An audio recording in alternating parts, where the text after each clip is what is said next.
to the cocktail of the day. I know these are the dog days of summer, so I'm going to prepare yet another summer drink. Here on the south coast of Oregon, we've had some really warm days. Now, I know really warm is a relative term. I know people down in the Palm Springs area, in the Las Vegas area, even in the Sacramento area, having temperatures above 100 degrees, even in the Rogue Valley in Oregon, over 100 degrees. Here on the coast, when it gets above 80, it's really warm. Yesterday, we hit about 85, but it's hot for us. I know. And please, before everybody mails in how hot it is where you live, move if you don't like it there. Anyway, today we're going to make a rum-based drink. We're going to make a Bacardi cocktail. There's a court ruling in 1936 that says if you're calling something a Bacardi cocktail, it actually has to be made with Bacardi rum. Not rum, but Bacardi rum, Bacardi brand. Now, Bacardi is an interesting story. Bacardi's founder is named Facundo Bacardi. He came from Spain and moved to Cuba. And in 1862, right here on the label, started the Bacardi Rum Company in Santiago de Cuba. The brand has since emigrated to the United States following the revolution in 1956.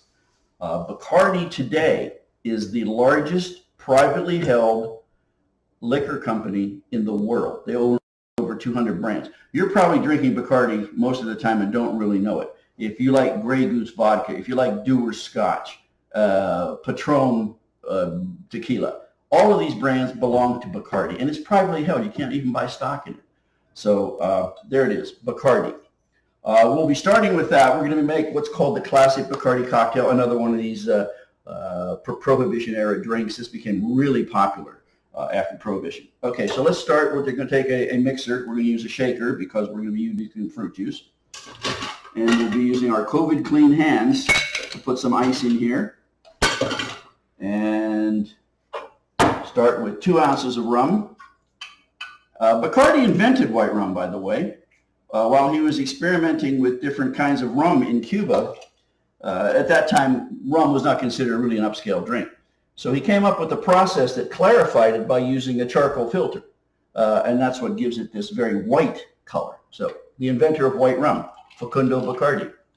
There you have it. Now, the other 2 ingredients we're going to use are lime juice, and we're going to use fresh squeeze. I'm going to show you a new little tool I have, and grenadine. Now, because grenadine is kind of thick, and we're going to need to use this measuring glass again, I'm going to put the grenadine in right after the rum. Most people put it in as the final step. But then what I'm going to do is I'm going to use the next ingredient to kind of clean the glass for us. So the next ingredient is, and that was 3/4 ounce of grenadine. Now we need 1 ounce of fresh squeezed lime juice, and we're going to use, of course, fresh lime. Now, if you're going to cheat and use one of those little plastic squeeze limes from the supermarket, fine. But just remember, it has a little different taste. It's a little more aggressive. This is really what you're looking for. If you use one of those little fake ones, use about 3/4 of an ounce. If you use a real lime, use a whole ounce. So I found this little nifty device while searching the internet for little things. This is the slickest thing. It's made by a company called Zule, and it's so you get probably twice as much squeeze by hand. You'll need a little jar to squeeze it into, but I mean, look at this little thing. I mean, this thing just takes it right out of there. We may even have enough with just that. I mean, it's very efficient. And that's what you have left, this little disc. Isn't that slick, huh? And you can use the same thing for lemons. This is great. So we'll take that, and let's see how much we have. Do we have enough? So I'm looking for 1 ounce, and I'm not sure that's going to be 1 ounce, so maybe we'll have to squeeze the other half. Yeah, that's 1/2. So it's going to take a whole lime to get what you need. So we'll pop that out of there. Put this in. I found this on Amazon. I think it was about $18 or $17. It's called Zule, Z-U-L-A-Y. You can buy it directly from them, but it's cheaper on Amazon. And it is guaranteed for life. Yes, I'm sorry it's made in China. Just about everything is. We're working on that. I sent a letter to the president of the company. I'm sure he's gonna respond. Okay, so there's our 1 ounce of lime juice. We put that in there. And as you know, we're going to shake because we have fruit items in here. So Give it a little shake. Rum is the Give it a good reason shake. pirates never rule the world. Get that nice and cold. Okay, now we need to strain this into a chilled coupe.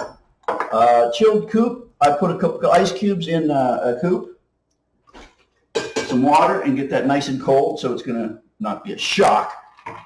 And then I'm going to strain this. Now, I have upgraded my strainer game. I have ordered a new Hawthorne strainer. This is really good. And I ordered also what I call the tea strainer. This is to filter out all the pulp. The Bacardi Cocktail is such a pretty drink. And you don't put much in it. You don't put any garnish. If you insist, we're going to put a cherry on top because that's what they recommend. But you don't put anything in it. You want this to be just crystal clear liquid with that beautiful ruby color. So what we're going to do is we're going to double strain this. We're going to put Hawthorne strainer on that, and we're going to strain it through this. And this is going to catch all the pulp from the lime that the spring on the Hawthorne strainer misses. Now look at that, huh? Is a thing of beauty. Let the rest of it get down there. See, that's all being trapped by the pulp there. So we'll just put that over here. Actually, we'll put it into our ice bucket. And if we insist with garnish, we'll put that right there. And you have the Bacardi Cocktail. Oh yeah, oh yeah. Oh, I see a hand coming this way. Here you are, my executive producer. No longer allowed to call her production assistant. So, as I told you, I upgraded my game with these new strainers. There was a third strainer in the kit, and this is it. I'll hold it up to the camera so you can see it. Ooh, yes, okay. I want you to tell me what this is called, why it's called that, and what the heck would you use it for? Why do I need it? I got all these other strainers. Tell me for next week. So until then, have a great time.